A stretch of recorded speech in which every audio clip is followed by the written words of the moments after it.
হরফ তার মাখরাজ থেকে উচ্চারণের সময় যে অবস্থা তৈরি হয় তাকে সিফাত বলে। যেমন কোন হরফকে মোটা করে করা, কোন হরফকে পাতলা করে করা, অথবা কোন হরফের আওয়াজকে শক্ত বা নরম করা ইত্যাদি, এরকম আরো আছে না। এখন আসি সিফাত প্রথমত কয় প্রকার। সিফাত প্রথমত দুই প্রকার, সিফাতে লাজিমা, সিফাতে আরিদা। সিফাতে লাজিমা ওই সিফাতকে বলে যা হরফ আদায়ের সময় সর্বদা জরুরি হয়ে থাকে, মানে হরফ আদায়ের সময় সিফাতে লাজিমাটা সবসময় জরুরি হয়ে থাকে।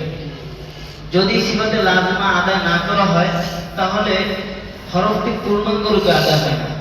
যেমন সদের ভিতরে দুইটি সিফাত আছে, ইতবাক, ইস্তিআলা। যদি এই দুইটি সিফাত আদায় না করা হয় সদের ভিতরে, তাহলে সদ আর সদ থাকবে না, সদ হয়ে যাবে সিন, সিন হয়ে যাবে। বুঝতে পারছেন? এই জন্য সবসময় আবশ্যক হরফের ভিতরে সিফাতে লাজিমা আদায় করা।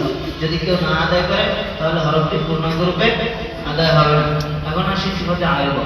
সিফাতে আরিবা ওই সিফাতকে বলে যা আদায় না করা হলে হরফটি ঠিকই থাকে কিন্তু তার সৌন্দর্য নষ্ট হয়ে যায়।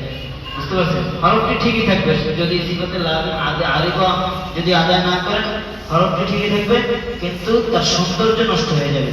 বুঝতে পারছেন?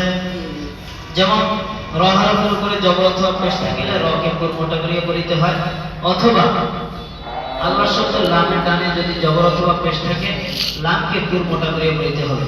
যদি তাহা না করে বারিক করে পড়ে তাহলে হরফটি তার সৌন্দর্য ঠিক থাকে না, হরফটির সৌন্দর্য ঠিক থাকে না। এখন আসেন সিফাতে লাজিমা দুই প্রকার। সিফাতে লাজিমা কয় প্রকার?